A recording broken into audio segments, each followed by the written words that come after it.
요한계시록 공부입니다. 오늘은 요한계시록 7장 9절에서 17절 말씀, 그래서 흰옷 입은 성도들에 대한 말씀을 나누겠습니다. 함께 성경을 먼저 읽겠습니다. 이일 후에 내가 보니 각 나라와 족속과 백성과 방언에서 아무도 능히 셀 수 없는 큰 무리가 나와 흰 옷을 입고 손에 종려가지를 들고 보좌 앞과 어린 양 앞에 서서 큰 소리로 외쳐 이르되 구원하심이 보좌에 앉으신 우리 하나님과 어린 양에게 있도다 하니 모든 천사가 보좌와 장로들과 네 생물의 주위에 서 있다가 보좌 앞에 엎드려 얼굴을 대고 하나님께 경배하여 이르되 아멘. 찬송과 영광과 지혜와 감사와 존귀와 권능과 힘이 우리 하나님께 세세토록 있을지어다. 아멘 하더라. 장로 중 하나가 응답하여 나에게 이르되 이 흰 옷 입은 자들이 누구며 또 어디서 왔느냐. 내가 말하기를 내 주여 당신이 아시나이다 하니 그가 나에게 이르되 이는 큰 환란에서 나오는 자들인데 어린 양의 피에 그 옷을 씻어 희게 하였느니라. 그러므로 그들이 하나님의 보좌 앞에 있고 또 그의 성전에서 밤낮 하나님을 섬김에 보좌에 앉으신 이가 그들 위에 장막을 치시리니 그들이 다시는 줄이지도 아니하며 목마르지도 아니하고 해나 아무 뜨거운 기운에 상하지도 아니하리니 이는 보좌 가운데에 계신 어린 양이 그들의 목자가 되사 생명수 샘으로 인도하시고 하나님께서 그들의 눈에서 모든 눈물을 씻어 주실 것임이라. 아멘. 이 일 후에 이렇게 오늘 말씀을 시작하고 있는데요. 요한계시록을 읽다 보면 궁금한 것 중에 하나가 바로 시점입니다. 지금 말씀하시는 것이 과거에 일어난 일인가? 아니면 지금 현재 일어나는 일인가? 앞으로 미래에 일어날 일인가? 오늘 말씀은 미래의 성도들이 얻게 될, 우리가 만나게 될 그러한 약속, 소망에 관한 말씀입니다. 그래서 7장 1절부터 8절, 우리가 지난 시간에 보았던 7장 앞부분의 말씀은 이미 하나님께서 정하시고 이루신 일이라면 오늘 말씀은 그렇게 이마의 인을 받고 하나님의 종이 된 우리들이, 성도들이 이 땅에서 모든 믿음의 싸움을 승리하고 하늘에서 영광을 얻게 될 그 미래의 소망을 주시는 말씀이죠. 그리고 그 사이에 일어날 지금 현재 우리가 당하는 일들은 6장에서 이미 보았던 그 첫 번째 인부터 네 번째 인까지 그 인을 뗄 때마다 나타나는 그러한 환난, 그리고 그 환난에 대하여 성도들이 인내하고 심지어 죽기까지 그 믿음을 지키는 그러한 환난과 성도의 인내에 대한 부분이 지금 우리가 당하는 일입니다. 과거에 하나님께서 우리를 택하여 구별하여 주셨고 그래서 우리에게 승리를 주심으로 소망을 얻게 되는데 우리는 그 사이에서 믿음으로 인내하며 끝까지 승리할 것을 우리가 바라보는 것이죠. 그렇게 구원받고 승리한 성도들의 숫자가 얼마나 될까요? 성경은 아무도 셀 수 없는 큰 무리다라고 말씀하고 있습니다. 셀 수 없는 숫자라고 했는데 사실 14만 4천 명이라는 구체적인 숫자가 명시되어 있죠. 그런데 그 숫자도 그 의미를 살펴보면 완전한 수, 당시의 사람들이 표현할 수 있는 가장 큰 숫자, 이것을 조합하여 만들어낸 구원받을 성도의 수가 많다. 이것을 우리에게 보여주는 그러한 숫자입니다. 정확히 14만 4천 명이 구원받는다 라는 의미가 아니라 온 땅의 모든 인류가 하나님 앞에서 부르심을 받고 구원함을 받게 될 것이다. 그것을 보여주고 있죠. 그러니까 셀 수 없이 많은 수많은 성도들이 하나님 앞에 서게 될 것이다. 그리고 그 안에 우리가 포함되어 있음을 우리는 믿는 것이죠. 각 나라와 족속과 백성과 방언. 이러한 말로 하나님께서 온 인류를 구원하시는 그 구원, 그리고 그 구원받은 성도들의 그러한 모습을 표현하는데, 각 나라, 모든 족속, 이렇게 강조하신 이유는 하나님께서 창조하신 모든 인류가 그 구원에 포함되어 있음을 보여주는 것이죠.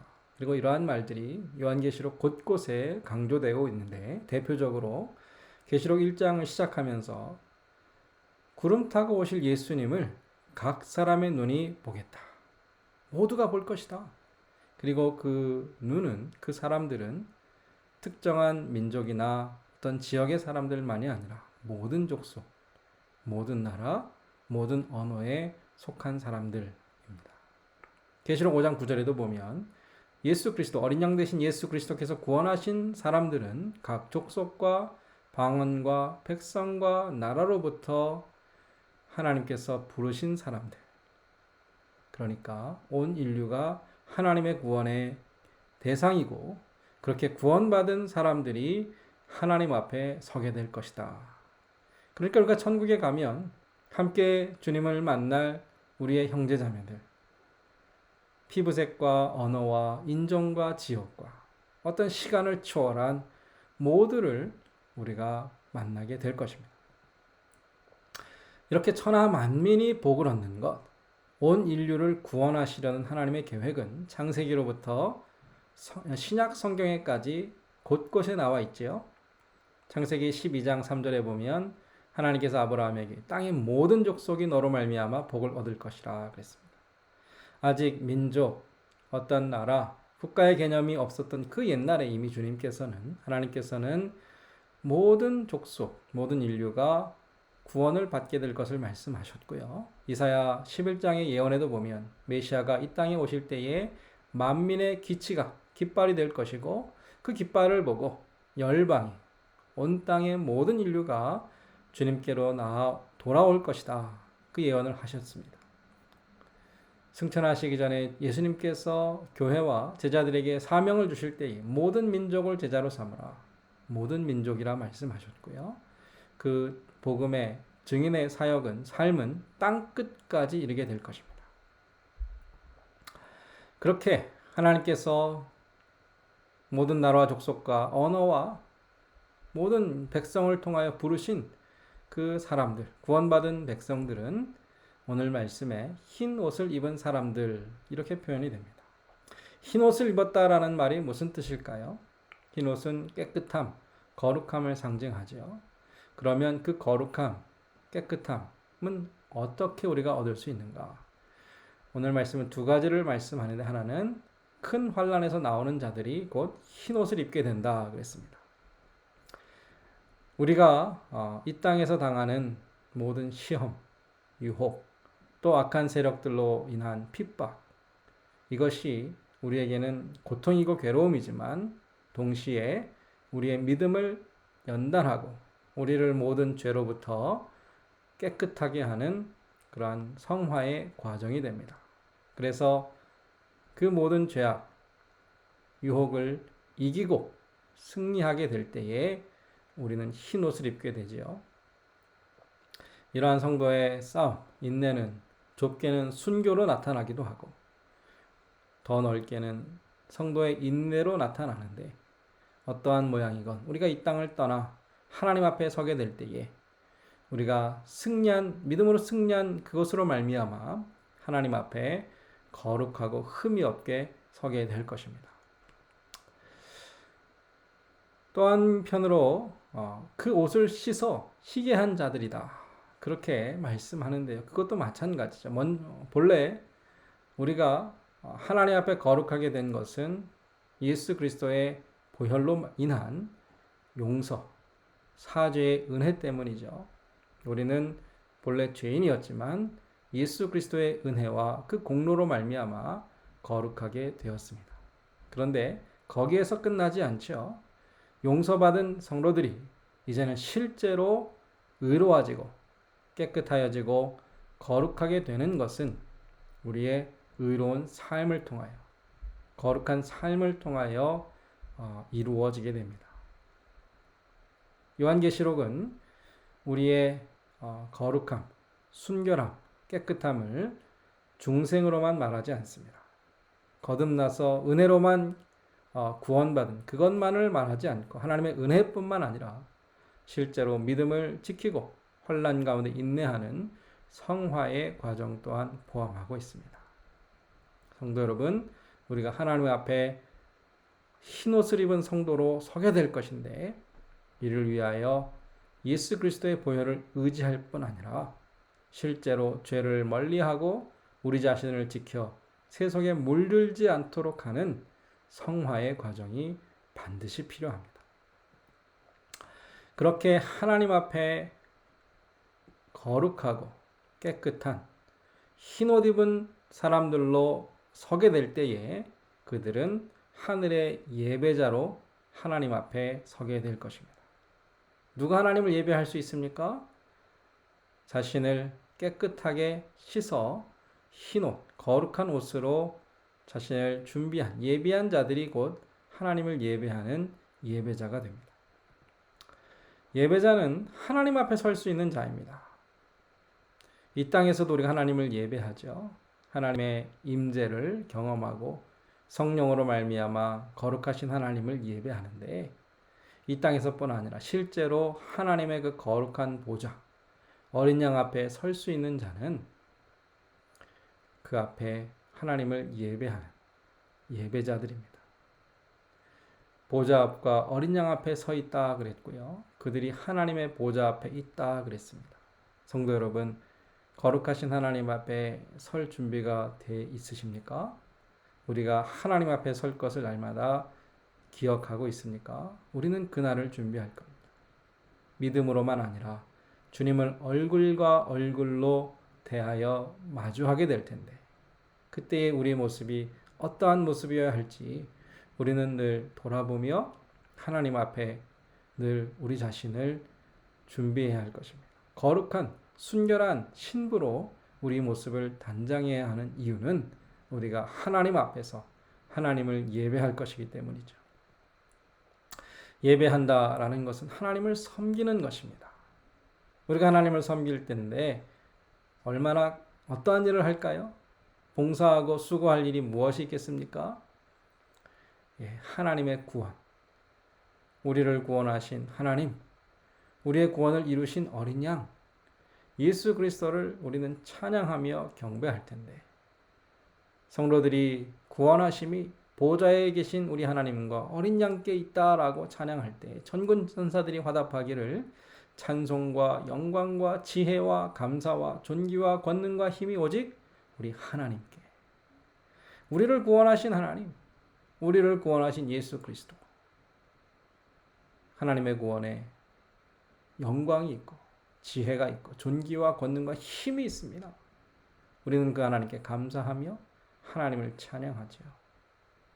그것이 하나님을 섬기는 것입니다. 하나님을 예배하는 것은 하나님을 섬기는 것이고 하나님을 섬기는 것이고 하나님을 예배하는 것인데 성도들은 하나님 앞에서 이토록 하나님을 예배하는 예배자가 될 것입니다. 그렇게 흰 옷을 입고 하나님 앞에 서서 하나님을 예배하는 성도들에게 주님께서 주시는 은혜가 무엇이죠? 다시는 줄이지도 아니하며 목마르지도 아니하고 상하지도 아니하리라. 거꾸로 말하면 이 땅에서는 줄일 때가 있고 목마를 때가 있고 상하여 고통할 때가 있습니다. 그러나 그 가운데 믿음을 지킨 성도들, 주님께서 다시는 그러한 고통이 없다라고 말씀하시죠. 생명수샘으로 인도하시리라. 생수를 마시게 하시고 우리 눈의 모든 눈물을 씻어주시는 날이 있을 것입니다. 하나님 앞에서, 보좌 앞에서 이 모든 복을 우리는 얻게 될 것인데 그때를 소망하기 때문에 지금은 때로 눈물 흘릴 수 있고 때로는 고통할 수 있지만 믿음을 끝까지 지키며 인내하는 것이죠. 오늘 말씀에 보면 세 가지 표현들이 나오는데 결국 그것은 한 가지를 말씀하죠. 하나님의 성전, 하나님의 장막, 또 목자이신 어린 양이 계신 그 자리. 각각 다른 의미를 말씀하지만 결국 하나입니다. 하나님을 예배하고 섬기는 것이 성전이고 하나님의 보호를 받는 것이 하나님의 장막이고 하나님의 인도하심이 예수 그리스도를 통하여 우리에게 주어질 텐데 생각해 보십시오. 우리가 어디에서 하나님의 보호를 받을 수 있습니까? 하나님을 예배하는, 하나님을 섬기는 그 자리가 가장 안전한 것이고 모든 죄로부터, 모든 악한 것으로부터 하나님의 보호를 받을 수 있는 곳입니다. 예수 그리스도께서 우리의 삶을 인도하실 때에 우리의 목자가 되셔서 우리의 길을 안내하신다라면 우리는 늘 하나님을 예배하는 복을 누리며 그 가운데 하나님의 보호를 받게 될 것이죠. 이 땅에서뿐 아니라 우리는 영원한 하나님의 나라에서 완성될 그 구원을 우리가 보게 될 것이고 이 땅에서는 불완전하지만 그것을 소망으로 바라본다라면 우리도 환난을 견디고 흰옷을 입은 하나님의 그 성도들, 그 무리 가운데 있게 될 것입니다. 흰옷 입은 성도들이 누구입니까? 저와 여러분. 이 땅에서 우리가 믿음으로 살고 끝까지 그 믿음을 지킬 때에 우리도 하나님 앞에서 거룩한 예배자로 서게 될 것입니다. 이 소망으로 오늘 하루를 살아내시는 성도님들 되시기를 축복합니다.